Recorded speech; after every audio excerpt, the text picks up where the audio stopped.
So today मैं आपको वो बताने वाला हूँ कि आपका हर दिन आइडियली कैसे गुजरना चाहिए टू एस नीट 2025। हर दिन का सेल्फ स्टडी ड्यूरेशन जो आप खुद से पढ़ाई करेंगे वो अबाउट 6 to 8 आवर्स होना चाहिए। आपको अपने आप को ओवर एग्जॉस्ट नहीं करना है। आप कंटिन्यूअसली 3, 4, 5 घंटे एक चीज पे फोकस नहीं रह सकते।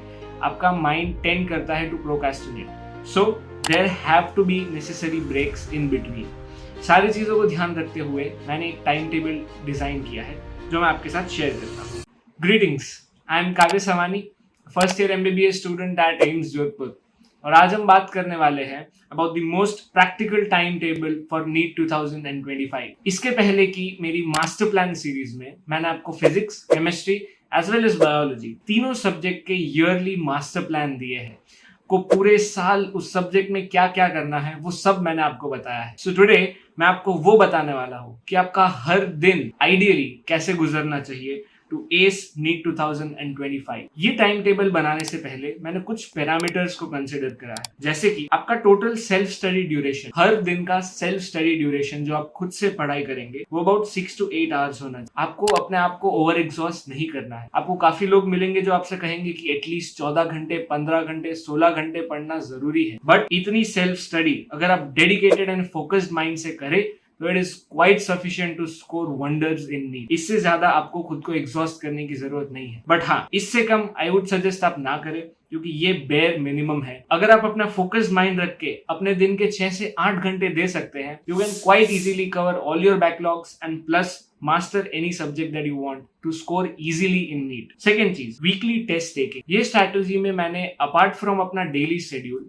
एक चीज को ध्यान में रखा है कि आप अपने कोई भी एक दिन वीक का एक टेस्ट खुद से देंगे। एक टेस्ट तो वो होती है जो भी इंस्टीट्यूट में एनरोल्ड है वहां पे कंडक्ट होती है, बट इट्स क्वाइट नेसेसरी कि आप एक टेस्ट खुद से दे, खुद को एनालाइज करने के लिए। आप अपना खुद का सिलेबस प्री डिफाइन करें and then give a test. अब ये test in the form of questions जो आप पहले सॉल्व कर चुके हैं एंड जो आपको नहीं आए थे, it can be in the form of your modules और योर DPPs।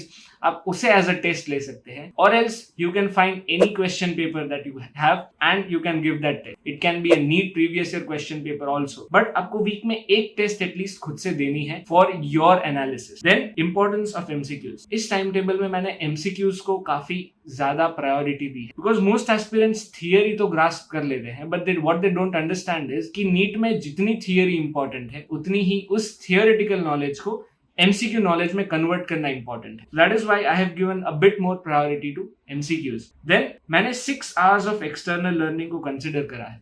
अब जो भी क्लासेस में जाते हैं, जो भी आपका एक्सटर्नल सोर्स ऑफ लर्निंग है, मैंने उस टाइम को 6 आवर्स इंक्लूड किया है। सो मैंने 24 में से 6 आवर्स वो डिडक्ट कर दिए। अपार्ट फ्रॉम दैट मैंने 6 आवर्स ऑफ स्लीप कंसिडर की है। काफी एस्पिरेंट्स ऐसा सोचते हैं कि 4 घंटे की नींद, 5 घंटे की नींद ही लेनी होती है नीट के, but actually this is the minimum amount of sleep you will need at this point of time, ताकि आपका ब्रेन ऑप्टिमम लेवल पे फंक्शन करे।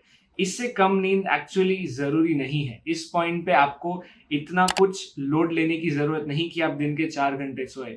आप अपना जो भी रिमेनिंग डे टाइम है उसमें अपना मैक्सिमम देने की कोशिश कीजिए, बट अपनी स्लीप के साथ 6 आवर्स से ज्यादा कॉम्प्रोमाइज आप नहीं कर सकते। इससे आपको सिर्फ नुकसान ही होगा। आपका ब्रेन अपनी ऑप्टिमम कैपेसिटी पे वर्क नहीं कर सकता विदाउट टेकिंग रेस्ट। हम तो बायोलॉजी स्टूडेंट्स हैं, we should know that at least 6 hours of sleep आपके ब्रेन के फंक्शनिंग के लिए नेसेसरी है। And lastly, the necessary breaks. आप कंटिन्यूअसली 3, 4, 5 घंटे एक चीज पे फोकस नहीं रह सकते। आपका माइंड टेंड करता है to procrastinate. So there have to be necessary breaks in between. सारी चीजों को ध्यान रखते हुए मैंने एक टाइम टेबल डिजाइन किया है जो मैं आपके साथ शेयर करता हूँ। Now after you wake up, that is आपका जो भी स्लीप ड्यूरेशन हमने डिसाइड किया 6 आवर्स, ये आप कोई भी ड्यूरेशन में ले सकते हैं, बट आई एडवाइस कि आप आइडियल स्लीप ड्यूरेशन अपना 11 to 5 रखें, क्योंकि काफी एस्पिरेंट्स ऐसे भी होंगे जो नाइट टाइम स्टडी प्रीफर करते होंगे, बट आई एडवाइस कि आप नाइट टाइम स्टडी, अगर अभी आप अडेप्ट नहीं हुए हैं नाइट स्टडी पे, तो उसमें शिफ्ट ना करें। There are several reasons for it, and one of the main reason is अगर आप रात को पढ़ते हैं और दिन में सो जाते हैं, you do not get sufficient sun exposure. अगर 1 या 2 साल तक आपको सफिशिएंट सन एक्सपोजर ना मिले, it can be deleterious to health. तो आई एडवाइस कि सिंस आप बायोलॉजी पढ़ते हैं तो आपको ये चीजें काफी अच्छे से पता होगी, तो why not implement them as well. रात को पढ़ने से अच्छा just sleep during 11 to 5 and जो दिन का टाइम आपके पास बचता है उसमें हम अपना मैक्सिमम देने की कोशिश करेंगे. So once you wake up from sleep then you shift to the 2 hours pre learning. अब काफी स्टूडेंट्स ये मानते हैं कि जब भी आप अपना लर्निंग कंप्लीट करने जाते हैं, जब भी आप कोई लेक्चर्स लेते हैं, जो हमने 6 hours का टाइम लेक्चर्स के लिए इंक्लूड करा था, काफी एस्पिरेंट्स ऐसा मानते हैं कि वो 6 hours के बाद आप घर आके रिवाइज करें, which is perfectly okay and it's perfectly good. But I advise कि आप एक बार ये चीज ट्राई करें, क्योंकि ये चीज मैंने पर्सनली इंप्लीमेंट करी थी. इंस्टेड ऑफ कि जो क्लास में पढ़ाया उसे आने के बाद रिवाइज करें, वो 2 घंटे आप क्लास के पहले आज जो पढ़ाया जाने वाला है उसे पढ़ के जाए. इससे आपको 2 फायदे होंगे. पहला फायदा तो आप जब क्लास में बैठेंगे और अगर आपने जो चीज सुबह पढ़ी थी और आपको समझ नहीं आई थी, तब आपको वो चीज क्लिक होगी कि हाँ, ये मैंने सुबह पढ़ने की कोशिश करी खुद से, लेकिन ये मुझे समझ नहीं आई. तो आपका attention span during the lectures बढ़ जाएगा. First thing. सेकेंड थिंग, अगर कोई इजी टू मेमोराइज थिंग होगी जो आपने सुबह पढ़ी थी, हो सकता है वो टेम्पररीली फेड अवे हो गई हो, लेकिन आप जब क्लास में उसे दोबारा सुनेंगे तो वही के वही वो आपको मेमोराइज हो जाएगी. So these are the 2 way benefits कि अगर आप क्लास में कोई चीज पढ़ाई जाने वाली है उससे पहले उसे पढ़ के जाए, that will be more beneficial. और अगर आप ये चीज करते हैं, I don't think it's necessary कि आप क्लास से आने के बाद उस चीज को फिर से रिवाइज करें. एक ही चीज को एक ही दिन में 3 बार पढ़ने का कोई पॉइंट नहीं बनता. Just this and lectures will be sufficient कि आप उस दिन का कंटेंट अच्छे से याद रख सके. नाउ ये 2 hours ऑफ प्री लर्निंग जिसमें आप वो लेक्चर्स के बारे में पढ़ेंगे जो आज लिए जाने वाले हैं, आप अपने लेक्चर्स अटेंड करेंगे. उसके बाद एक नेसेसरी ब्रेक होगा. यहाँ पे मैं आपको सारे ब्रेक्स कब लेने हैं ये नहीं बता सकता, बिकॉज ब्रेक लेने का रूल होता है कि जब भी आपका माइंड एग्जॉस्ट हो तब आप ब्रेक ले. There doesn't have to be an ideal time कि आपको कब ब्रेक लेना चाहिए. आपको जब लगे कि आप अपना अटेंशन स्पैन लूज कर रहे हैं, that is the ideal time when you have to break your link. अभी आफ्टर द लेक्चर्स यहाँ पे आई एडवाइस कि आप एक ब्रेक ले, बिकॉज कंटिन्यूअस 6 घंटे ऑफ एक्सटर्नल आउटपुट के बाद your mind needs a break. Then मैंने यहाँ पे डाला है 30 minutes of practice per subject. आपको 30 मिनट की प्रैक्टिस देनी है वो सारे टॉपिक्स में जो आज पढ़ाए गए हैं. Practice I mean MCQs. सिर्फ एमसीक्यूज आपको प्रैक्टिस करने हैं. थियरी आपने अभी तक इन दोनों चीजों से अच्छे से ग्रास्प कर ली है उस चीज. सो आपको ये 30 मिनट्स हर सब्जेक्ट के सिर्फ एमसीक्यूज सॉल्व करने हैं. टॉपिक वाइज डीपीपी सॉल्व कीजिए. आपके पास जो भी बुक्स है उसमें से क्वेश्चन लगाइए. वो जो टॉपिक में से प्रीवियस ईयर क्वेश्चंस आए हैं वो सॉल्व कीजिए.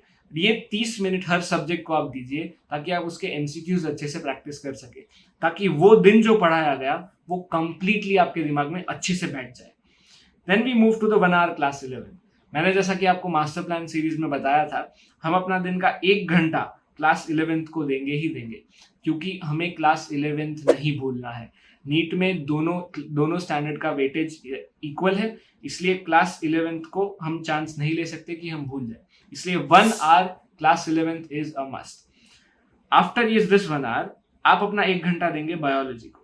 अब मैंने ये 1 और 1.5 को स्प्लिट करके आपको दे दिया है कि biology and physics and chemistry, ये चीजें मैंने आपको डिस्ट्रीब्यूट करके दे दी है, बिकॉज ये दोनों का सेपरेट टाइम देना जरूरी है.